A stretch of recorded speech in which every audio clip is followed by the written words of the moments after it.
Okay, everybody, it's time to get excited. The symposium is almost upon us. You guys have worked so hard and you're going to do fantastically. I know that this is going to be an extremely successful symposium, but I do think it's important that we prepare. Now we have a few more days. So let's get into some things that you should be thinking about as you're wrapping things up. Okay, so I'm going to step through this relatively quickly. Should be fairly painless. Okay, so things that you need to be thinking about. Obviously, you're going to finalize your poster. I'm providing feedback to folks. And certainly if you are waiting on me to finalize your poster, send me a message and I will prioritize your work. I'm trying to get through them as quickly as I can, but it takes me some time. I want you to make sure that you submit your total guest list.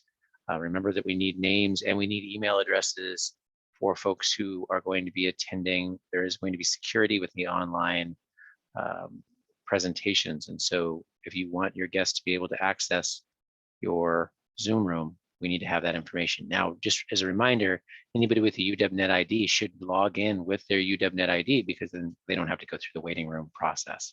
So if you have friends from elsewhere on campus, tell them to make sure that they log in with their UW-Net ID. Also, remind them and remind yourself to update your Zoom to the latest Zoom. It's always it's good practice to do that. And also it'll ensure that there is no issues with the interface and with bouncing around the different Zoom rooms. You should also be promoting your presentation via Twitter, Facebook, whatever platforms you want to use. You can use your one slide advertisement or whatever other content you would like to use to promote your work.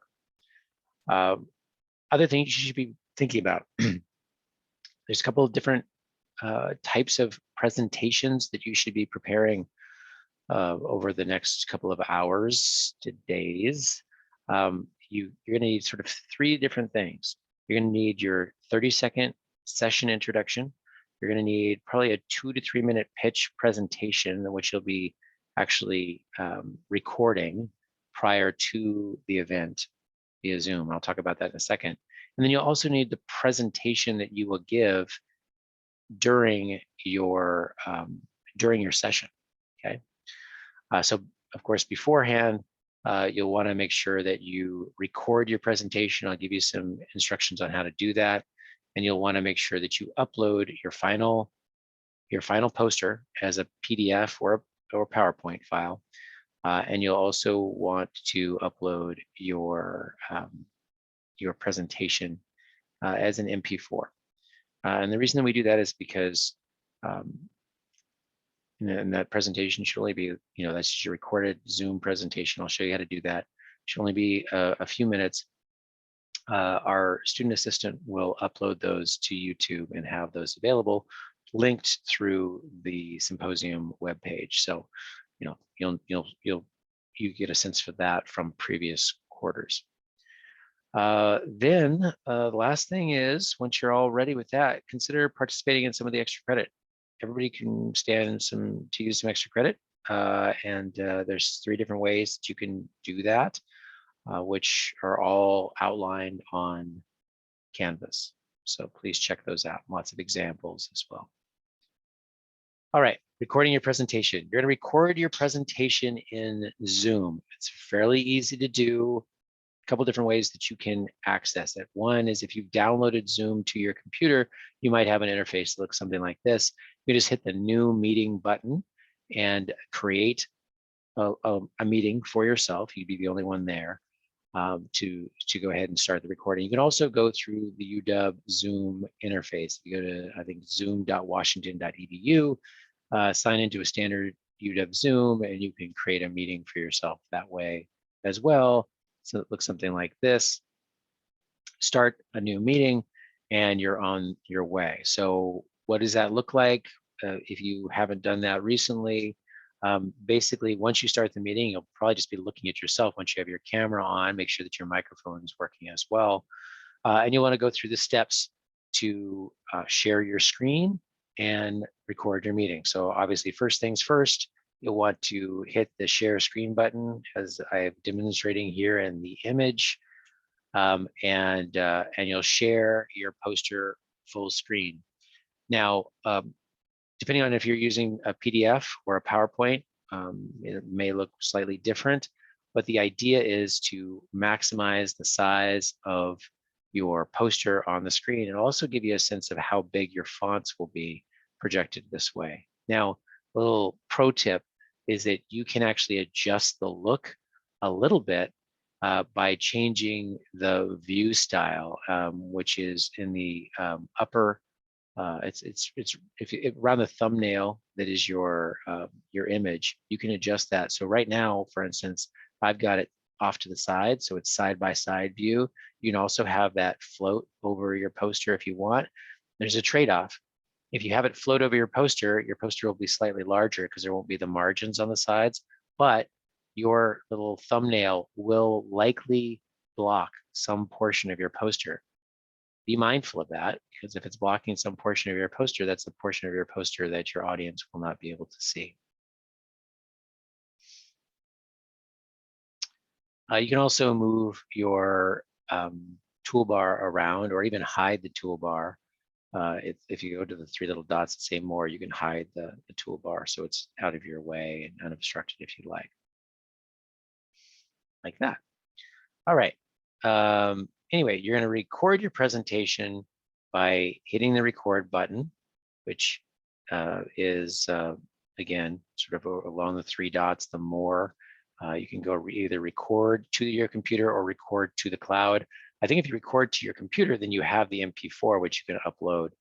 And that is generally the easiest way to do it. All right.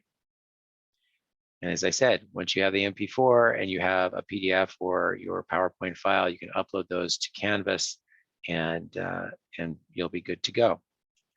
All right, at the symposium, a couple of things to think about. Obviously, and I feel somewhat, I hesitate to talk about dress code because it's not my place to tell you how to dress, but this is a professional event and you should put your best foot forward, however you see fit to do so. Obviously, for the most part, we only have to worry about how we look from the waist up, since we're all going to be on screens. But this is a formal event, and so in the sense that we anticipate that everyone's giving a formal presentation, and so dressing appropriately makes sense. You should also prep your presentation station. Make sure you have everything you need around your desktop. That means avoiding distractions, like making sure it's quiet in the space. Also making sure that your background is appropriate and doesn't show anything that you don't want to show. Letting people know in your household that you're going to be doing this is a good idea so that you don't have any interruptions. Making sure you have a glass of water or that you have your notes or notepad or anything that you need during your session. Remember, sessions are going to last quite a while. You're not going to want to leave during your session. Make sure you log into the Zoom early. I would say at least 15 minutes early to make sure that you have everything set up, that your audio, that your video are working, that you have a good connectivity. And make sure, of course, that you have your notes available. Some folks will choose to add extra material. If you're using a PowerPoint, you're sharing a PowerPoint screen, sometimes you can add extra slides. So you might have your poster that you're sharing, but you might have additional information as well. And sometimes that can be handy for augmenting your presentation, something you can do with an online presentation like this. All right, so you have everything ready. Now, session starts. First thing is going to happen in the session to which you are assigned, you will need to give your session intro. And of course, with the session intro, you're just introducing yourself and your topic, and maybe you're teasing folks with a little nugget of information to get them, to encourage them to come see your presentation. I would recommend name, title, who you worked with, and make sure that you tell them what breakout room you will be in and encourage them to come see you. After we go through the introductions, then everyone will move to their breakout rooms. Once you move to your breakout room, share your screen, adjust the window, make sure you have it all set up the way you want. And then the session will start. People will come in to talk with you. Now, I think that the quality of your experience during that breakout room will really depend on how well you manage your breakout room session. That means you have to be an active manager.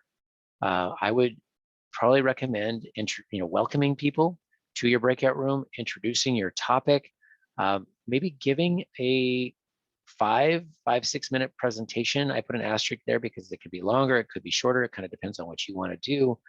But don't go too long, because you want to make sure that you allow plenty of time for questions. People are there to interact with you, so you want to make sure that you allow for that interaction.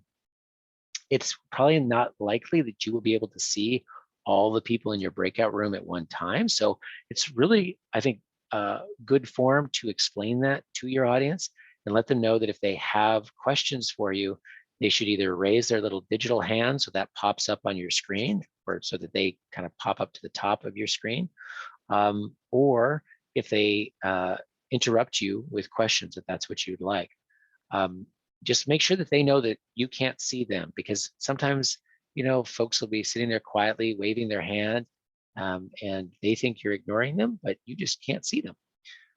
So just keep that in mind as well. So short presentation, ask for questions, make sure that the audience knows you're going to repeat the presentation periodically. I would plan on repeating it. Well, we have about an hour, so repeating your presentation like on a 10-minute interval wouldn't be a bad idea. You should also be prepared to share contact information if you wish. That's a good place to network with people, and I'm sure that especially some of the other capstone students, especially the 490 students, might want to reach out to you for more information. All right, after the symposium, follow up with answers to questions via Twitter, etc. If you participated in the extra credit, make sure that you submit those extra credit assignments on time. Make sure that you thank your site supervisor and faculty advisor, and hopefully also send them a link to your presentation files, which will be posted on our Capstone Symposium page. And finally, incorporate the information and input you received on your poster into your synthesis second order draft. Because remember, these two assignments are linked very closely. So any feedback I give you, any feedback that your peer reviewers gave you, is likely also going to be extremely valuable to you in revising your synthesis as well. And then last, but certainly not least, y'all, I want to encourage you all to try to have fun. This is your chance to celebrate a remarkable achievement. And I'm proud of you. I know that your guests will be proud of you too. One little other tidbit that I might recommend to you is it's never a bad idea to plant the seeds of questions with your guests who might be in your breakout room, because if there's a lull in the conversation, you can either just interject factoids and give people additional information, or you can look for a planted question from one of your guests. Hey, it's never a bad idea to fill your breakout room with people that that are there to support you. So make sure that you invite those folks.